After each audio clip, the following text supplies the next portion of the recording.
All right, today's scripture reading is, Mark 7:24 through 30. A gentle mother's faith. He got up and departed from there to the region of Tyre and Sidon. He entered a house and did not want anyone to know it, but he could not escape notice. Instead, immediately after hearing about him, a woman whose little daughter had an unclean spirit came and fell at his feet. Now the woman was Greek, a Syrophoenician woman by birth, and she kept asking him to drive out the demon out of her daughter. He said to her, "Allow the children to be satisfied first, because it isn't right to take the children's bread and throw it to the dogs." But she replied to him later, "Lord, even the dogs under the table eat the children's crumbs." Then he told her, "Because of this reply, you may go. The demon has gone out of your daughter." When she went back to her home, she found her child lying on the floor, on the bed, and the demon was gone. Good morning, y'all. Welcome to you who are joining us online as well, or watching whenever it is you're watching. I don't know. This is like a time warp, you know? Somebody could be watching this 10 years from now, and now I'm speaking into the future. It's bizarre. Nobody run up and jump on the mic so that you can get your voice in too. Well, welcome. My name is Josh. Welcome to Door of Hope. For those of you who don't know me, like I said, my name is Josh. I am a Oregon-grown man, I guess you'd say. I was born here in Oregon. I was actually born in Southern Oregon, about 4.5 hours south of here. And I moved up to Portland in 2005 to start my undergraduate education. And other than leaving for seminary, I've been here pretty much that whole time. When I went to seminary, though, I was on the East Coast in New Jersey. I went to a place called Princeton Theological Seminary. And before you get too impressed, it's a lot easier to get into the seminary. It could be because there aren't 80,000 people trying to get into. But it is a lot easier to get into the seminary. And there's something, I don't know, a little pretentious about issuing degrees in a language that none of the students can read. So, you know, just goes to show maybe the education isn't as much as you have in your mind. But I bring that up because this passage that we're in today, so students led chapel there in seminary, and I heard so many sermons on this particular passage from students because it's so controversial. And if you're wondering what I'm talking about, does Jesus call this woman a dog? You know, like it at least hits you initially as like, is that even okay? Is Jesus being a butthead? You know, that's what our minds fixate on, right? That's what gathers our attention. It's not what would have shocked people who were reading Mark originally, but it's what shocks us. So I just want to point out that shocks us. That's where our attention goes, and that's okay. But that is not where the author's attention, or where the author wants our attention to be headed. So just because I'm not going to start out and spend the whole time on that, I will address this, okay? But I'm not going to spend the whole time on it trying to satisfy our desire to know what's going on with Jesus. So I'm going to preach like I usually do, and we'll get there when we get there. So let's start. Whoa. Let's start. So a bit of context before we get to this passage. If you remember, we've been in the book of Mark for a while, and Jesus has been doing his Galilean ministry. He goes around to various towns. He proclaims the gospel. He says the kingdom of God is at hand. He calls people to repent, and he heals people of diseases, and he casts out demons, and people are going, whoa, what's going on? And he even has he's gathered to himself a sort of entourage, and he sends them out 2 by 2, and they do the same thing, and they come back, they're like, wow, this is amazing. And Jesus says, let's go on a staff retreat. Let's get out into the wilderness, you know, I don't know, Eastern Oregon or Mount Hood or something like that. And they go out there and everybody's followed them. So Jesus feeds the crowds, you know, a stadium full of people with one person's lunch. He feeds everybody. And then Jesus says, okay, new plan, new getaway plan. You guys get in the boat, go up to Bethsaida on the northern shore of Galilee. I'll meet you there after I dismiss the crowds. So Jesus walks on water, and they probably think he's going on land, but he walks on water, meets them in the boat. They freak out, and it says that their hearts were hard. They didn't understand what was going on because their hearts were hard. And then the next story that John that Mark brings up is this little tiff that Jesus has with some Pharisees over cleanliness. And that's a bit odd for us. We don't think in terms of, like when we think of cleanliness, we think in terms of like bacteria or maybe like navel lint or something like that on the floor. But unclean for them was something very different. And so this argument that Jesus has with them, it's really important that Mark brings this up. Because what's actually going on is Jesus is addressing a fundamental problem that human beings have. And that fundamental problem is that we know that there's something wrong with us. We know that some way, somehow we don't measure up. Even if you don't believe in God, you still know deep down, I'm not all the way there. Now, if I can keep my attention on people who aren't as good as I am, then maybe I can feel better. Or if I work hard enough, maybe I can get to the point where I do feel better. But either way, we have this issue. For them, it was, being clean or unclean. So I made a slide, Matt, if you can find the slide. Yeah, okay, so here's kind of the way it worked here. You got up on the upper part of the line, it's clean, and the lower part is unclean. And you kind of have these stages you have to go through to get to being clean, right? And I put down there kosher. If you don't know what that means, it means eating Jewish dietary laws. Hand washing, which is what Jesus was getting in a fight about. Sabbath keeping, giving to the temple. Jesus also brought that up. Also, notice that I put a woman higher than the man. That means I'm not sexist, by the way. So this is kind of the way it works. There's this ladder, there's this stair tread that you have to climb in order to be clean. And lest we, cluck our tongues too loudly at them, we've got our own system of this going on. Okay, so next slide, Matt. Okay, so we don't say clean or unclean, we say worthy or unworthy, right? And what we're trying to say is I matter. We're trying to get into the worthy bunch. And, we can do that like by, I'm a beautiful person, I go to the right schools, I get the right career, I get the right job, I live in the right zip code, I have the right amount of influence, whatever it is. Maybe it's you wear the right clothes. I don't know what your thing is. We're all trying to get to that point where we matter. I found a great quote because other people say things much better than I do. Here's a quote from Tim Keller, what he says about all this. He says, though we've abandoned the ancient categories, and by that he means sin and guilt and the clean and unclean, though we've abandoned those ancient categories, we still have a profound, inescapable sense that if we were examined, we'd be rejected. We have a deep sense that we've got to hide our true self or at least control what people know about us. Secretly, we feel that we aren't acceptable, that we have to prove to ourselves and to other people that we're worthy, lovable, valuable. That is, in the old words, we have to prove that we are clean, we are worthy, we're valuable. We have this innate sense that we don't measure up. We love celebrities, we love the magazines, we love the advertisements, we love looking at other people as sort of like models for us to look up to, but at the same time, they are so distant from us that they always make us feel worse about ourselves too.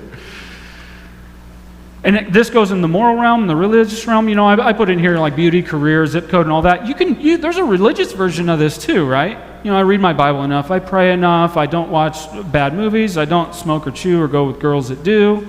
There's an old saying back at the turn of the 20th century, a dancing foot and a praying knee do not grow on the same leg. Because there's a big problem with all y'all dancing, And that dancing is one of those downward steps. That keeps you in the unclean, the unworthy category. So that we all have our version of this, okay? So let's not get hung up too much on particular metaphors. I think the point stands. We all want to be righteous, worthy, clean, however you want to describe it. We all want that. And we seek to establish it in two ways. The first way is through these stairs, right? So you probably have an in-group or someone you look up to, some moral code, something. You have a way of saying, if I get to wherever this is, then I'll be okay. And I don't need to get into all of the people who've been at the top of the heap who say how empty it is up there, but they have told us, the successful people have spoken. It is very lonely and empty at the top. In fact, very often when people come to Jesus, it's either because the world is too big for you, it's too much, and you feel crushed and you have nowhere else to go. Or it's because the world is too small for you. You've succeeded and found the world can't satisfy me, can't actually give me what I'm longing. There's something still wrong. So, here you go. That's the one way. How do I establish my righteousness or my cleanliness? Now, the other way that we go about this is by looking at someone else's unrighteousness or their uncleanness. That helps us sort of boost ourselves up. I think it's on the next slide, if you want to turn there, Matt. There we go. Okay, so I put a dashed line saying that like there's more stairs down there. So in their culture, it would have been, are you Jewish? Are you greater than 25% Jewish? It doesn't matter how high you get on that ladder if you're not even of the right race. So that's really what we're getting into. What I had just described of the whole like staircase and all that, that's really the last week's hand washing, clean and unclean thing. But we're continuing the same idea. We're just adding more stairs here. It has more to do with, it's more than just a moral you do or you don't do this. It's your association. It's your, for them it would be ethnicity or race, but that's tied together with a whole bunch of other ideas, your philosophy of life, your life choices, all that sort of thing. So I put in their context, if you're not Jewish, you're not clean, period. And that is the real context for this. Jesus goes to Tyre and Sidon, he meets a Syrophoenician woman. That should be shocking. That right there is the part that would have shocked everybody, not the Jesus saying, comparing a woman to a dog. What shocked them is that Jesus was there at all. Unless we, once again, cluck our tongues too loudly at this sort of thing, we might think, oh yeah, we're kind of over that. Maybe we have systemic racism, things like that, like still residual that we're working out. But people, there are very, very few of us, good people here, who are still engaging in this kind of like looking down the ladder at someone else. See how I have the arrows, like everyone's looking down at someone below them. We don't do this anymore, right? Well, except for, I mentioned that I was from Southern Oregon, right? And if you know Oregon at all politically, you know that it's this ocean of red with like 4 blue dots in it. And they're called Ashland, Eugene, maybe Salem. Salem's kind of like a purple one. And Portland. Portland's the biggest blue dot. Now, you will, depending on where you're sitting, you will have a different metaphor for what those two things are. Either there's this desert wasteland called Oregon, and there are 4 oases in which you can get water and sustenance and survive. Or Oregon is a lush garden with these 4 toxic swamps that you get stuck in, And people, I mentioned too, I went to Princeton. You might have an impression of Princeton, like once again. And the funny thing is, I mentioned to people back at home, it was invariable. You'd run into somebody and their voice would kind of quiet and they would just be like, I don't know how you do it, man. Is it like Mad Max, Everyone else is just crazy, like, going crazy, going to kill everybody. I'm like, yeah, no, not really. But we have this way of thinking about people who are other. They are some other political persuasion. I'm bringing that one because that's a really easy one. They're whatever it is. And that puts them at the bottom steps for us. We do it too. So there it is. I matter and they don't. And so, you can say I'm politically correct or incorrect, but based on whoever your in-group is. Some people take pride in the fact that they're politically incorrect or that they are politically correct. And then, of course, the bottom is like, I'm not Hitler, Stalin, or Jar Jar Binks, right? That's kind of the worst. Sorry, the dude who did the voicing of Jar Jar Binks, nothing against you, but come on, that's probably the worst character that's ever been invented for anything. That was a joke, by the way. Anyways, so we got our own ways of doing this. Right? We got our own ways of looking down at other people because they don't fit into our system or our school of thought or whatever it happens to be. So that's the context here. Jesus is he's in the town. He's in the blue dot, or he's in the red wilderness, whatever it is. Jesus is there where his peer group will say, you should not be here. And they might even go so far as to say, oh yeah, well, Jesus was trying to get on a staff retreat and he couldn't get away from people being in his homeland, so he had to go outside of his homeland. He didn't want to be there himself, He just did it because he was desperate, So Jesus goes into the den of progressives or whatever it is, whatever side you want to take. He's in their den. And it actually says here in verse 24, he went to Tyre and Sidon, and he entered a house and did not want anybody to know. Oh, he didn't want anybody to know because he was in the wrong place? No, he was still trying to get away from people, right? So he went into somebody's house, which also makes you unclean. So he goes into somebody's house. And then in verse 25, I think the next slide has the text. Oh, yeah, here we go. It's an escalator. I forgot to mention that. So this is a down escalator. If you get on this thing and you're working on it, it just keeps pushing you down. Like there's no way to get to the top. Okay, that's what that one's about. Next one. Okay, here we go. Now you can read it if you don't have a Bible. I kind of want to say shame on you if you don't have a Bible, but churches are notorious for shaming people. I'm sure you have plenty of shame already going around, so I'm not going to say it. But it would be wise to have a Bible, just saying.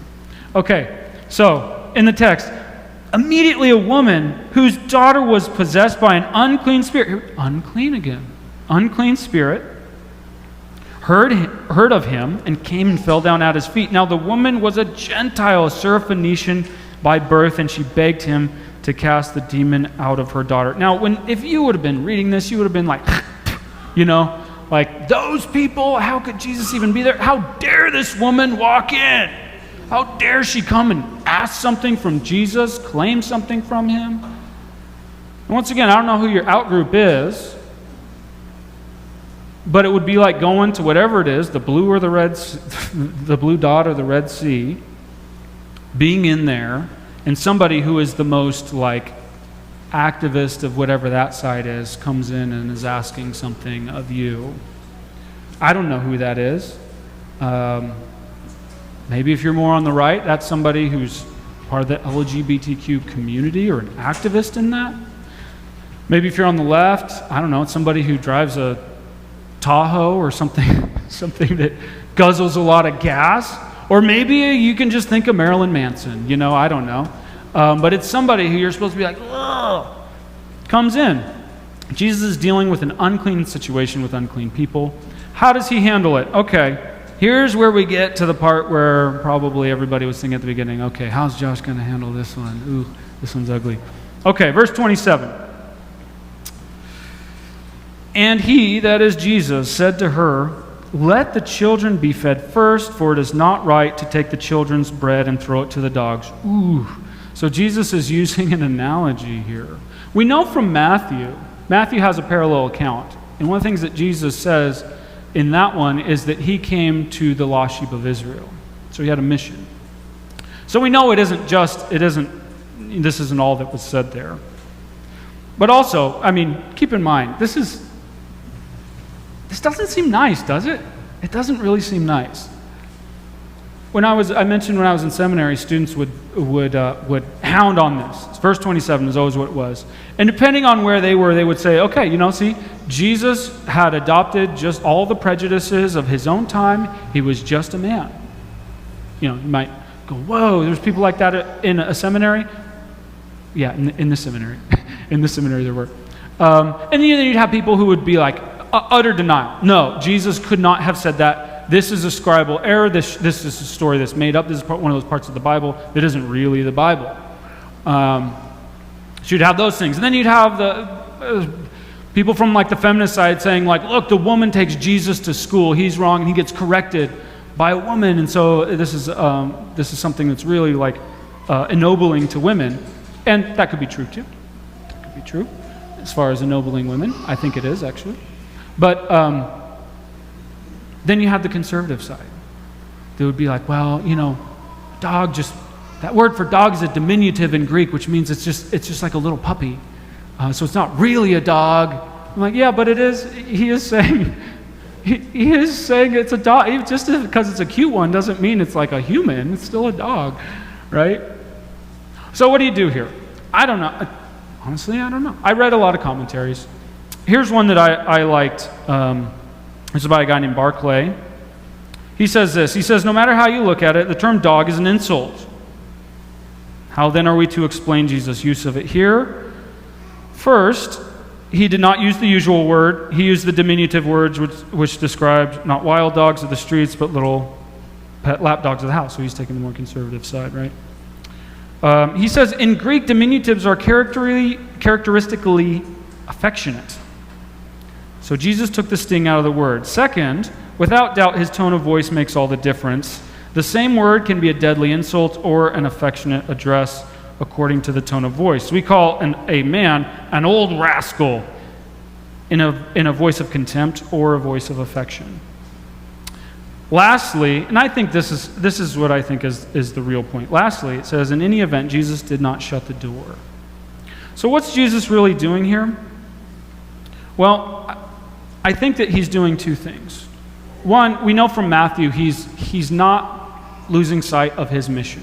He has a mission from God. He has a mission from God, like the Blues Brothers, if you ever saw that. He has a mission, and that mission includes priorities. So that God's mission has always been to the whole world. Believe it or not, God's mission has always been to the whole world. That's what he said to Abraham. I'm going to bless all the families of the earth through your children.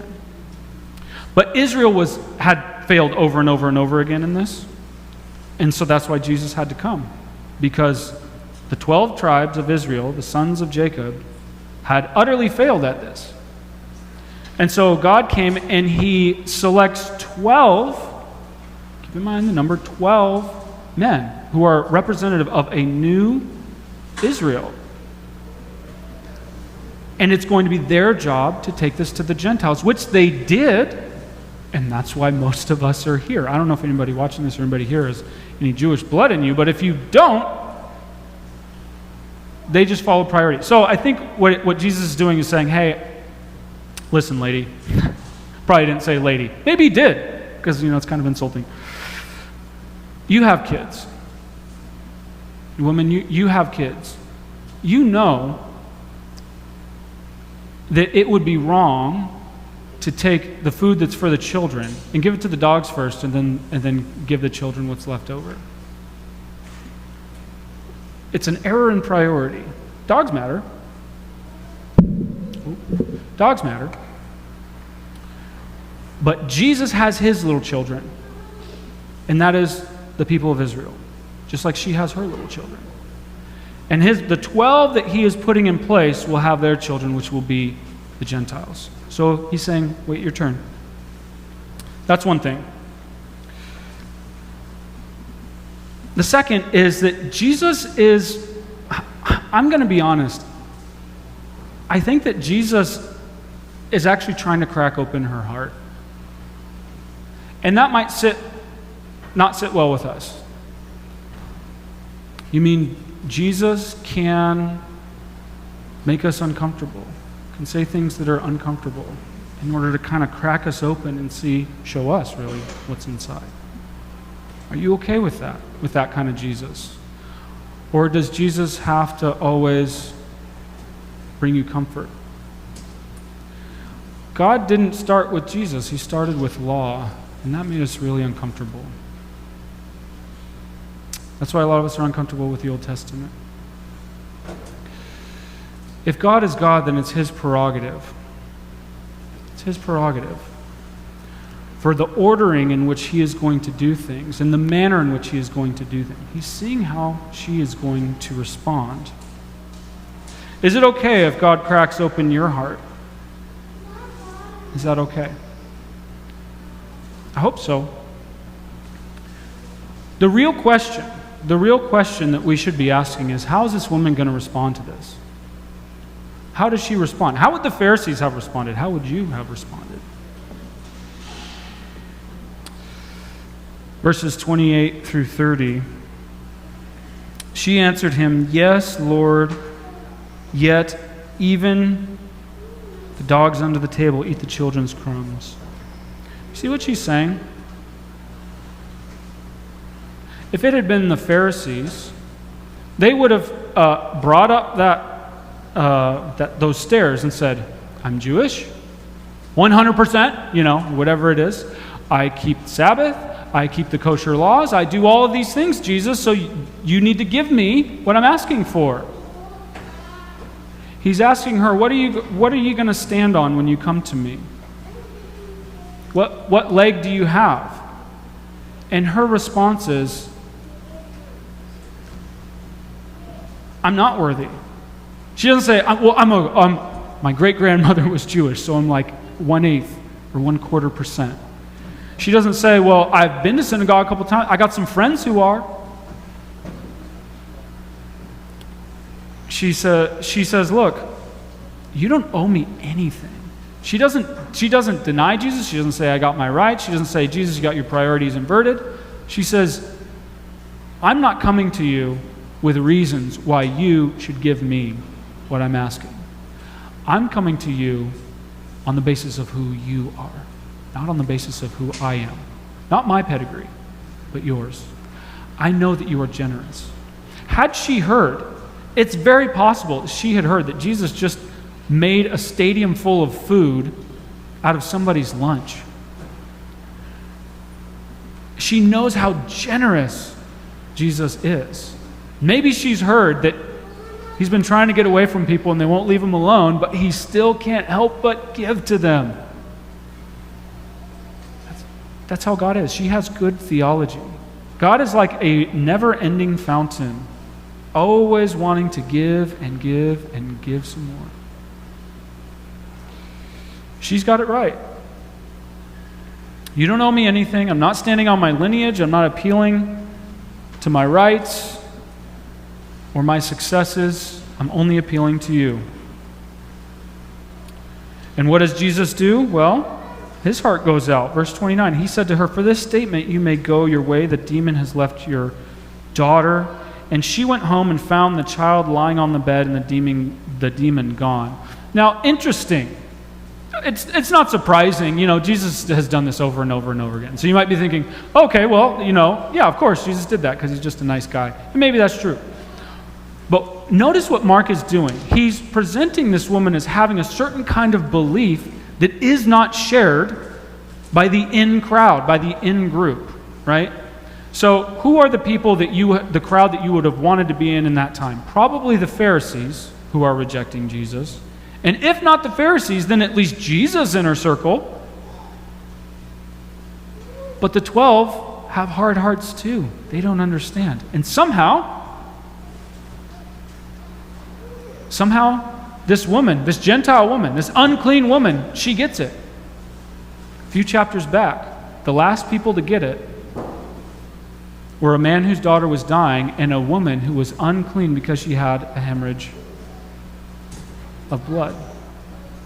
So, Mark is doing something. What he's doing is he's he's breaking this linkage that we have between a person's value and their ethnicity or their background or whatever it is. He's breaking that link between your value and your heritage, just like in the previous passage. Jesus was breaking the link between a person's religious observance and the cleanness of their heart. See, that whole stair thing that I put in there, we made that up. Like, we do that. God didn't say, if you do this, then you'll make it to me. Even in the Old Testament, he didn't say, if you do this, then you'll make it to me. This is just what it means to be clean. It's not a ladder you climb to get there. It's if you're there, this is how you live. So, I'm going to try and end here. It's warm in here, and I see eyes going, I remember one of my professors said that a professor is somebody who speaks in somebody else's sleep. And I don't want to be a preacher who preaches in somebody else's sleep either. I should ask my wife. Maybe I preach in my sleep. But either way, I don't want to preach in your sleep. So we're almost done here. Application side. We'll try and bring it home. So, who's your in-group, out-group? I've made a bunch of, I've chosen the easy ones, like the political banter that we have in this country. Those are easy. But there's a lot of other ones that maybe are a little closer to home for some of us. Maybe you're, I don't know, upset that Portland is suffering. It's becoming ugly and broken down because of protesters and the police with the protesters and the city that's not doing anything or isn't doing the right thing, or homelessness or whatever it is. Who are they? Who's that group? You're just like, ugh, I hope they don't come knocking at my door. Very often when I prepare, the hardest thing for me to get is sort of analogies that connect to people, and they tend to come like right before. I can't plan them, they just sort of pop into my head. So I found mine yesterday, at least one of mine. My wife said, hey, we need to go take some things back to Bed Bath & Beyond and Hobby Lobby or something like that. So we went yesterday to Clackamas Town Center. Now some of you guys are going, already? And I think that's like at least one of my out-group things, like I'm there. I was so mad. I was telling my wife, I'm like, I hate it here, because I'm in this bin of consumerism, of mindless consumerism, where everybody's just like, I don't know what I'm doing with my life, but I feel better when I'm shopping and when I buy a new thing that I don't care about in a month, but we're just all out here doing it, just driving out, parking a mile away from wherever so we can shop for nothing. And I just feel sick because these people think that I'm one of them. These people around me, they might mistake me for one of them, like I actually enjoy being here or something. That's my thing. That's the bottom rung. That's the bottom rung. Jesus longs to be gracious to whoever it is in that bottom rung for you. Even people who shop at Clackamas Town Center. No, if some of you love shopping there, it's my problem. I'm the one who has the problem. I'm the problem, okay? Who's your out group? And can you accept that Jesus has grace and acceptance for them? Second application point, and I just kind of gave it away. Does not the fact that we have these groups that we're like, does that not prove that we have the bad heart? Remember, Jesus says it's not what goes into a person. It's not where they live. It's not where they shop or the fact that they shop. It's what's inside that's corrupting. I remember here in Portland, it used to be like a fad to not own a TV. I don't own a TV. I don't own a TV. Yeah, TV is all garbage. Kill your TV. Then I found out everybody has their laptops and they have Netflix and they have Amazon. It's no virtue to not have a TV anymore because everybody does the same thing with a different device. So we just have this way of standing on this self-righteous ladder and looking down at other people. Who are yours? And does this not prove the nastiness, the uncleanness of our own hearts? See, you and we're the woman. We all are. We are at the bottom rung. We can't stand on our lineage, our heritage, where we were born, where we went to school. Who cares if you went to Princeton or any other seminary, God's not impressed by that. See, the whole trouble with this is we look at the outward appearance. But God says in 1 Samuel 16, you look at the outward appearance, but God looks on the heart. And none of us can see into anybody's heart. And when I say that, I'm not saying, oh, you don't know their heart, as though like they are wonderful, because everybody's got a bad heart. They got a bad one too. And the good news behind that is that we all need Jesus, and He loves people with bad hearts. His heart just goes out to you. If you're standing on that top ladder saying, there's just this wonderfully clean heart, because I'm not Hitler, Stalin, or Jar Jar Binks, or whatever it is, he's not going to be of interest to you. He's not going to do you very well in terms of salvation. We are the outcasts and the sinners. And the outcasts and the sinners always loved Jesus. The gospel is always good news to people on the bottom, on the outside, on the fringes. It's always good news to them. It's those of you who are like me, who are kind of like, you start getting up in sort of middle class area, and you forget that your heart is just as, you've just been able to push the darkness into deeper and deeper corners of your heart. We're no better. We're no better. We are in the out group. Because truthfully, up there in the top, the worthy category, there's only one being there, and that's God. None of us can make it there. The escalator goes down too quickly. None of us are ever going to make it there. But you know how we get there? Because of our connection to God himself lifts us up there. Jesus, through the cross, came and made a way to wipe away our dirty hearts, to clean our hearts, to unite us to him in faith,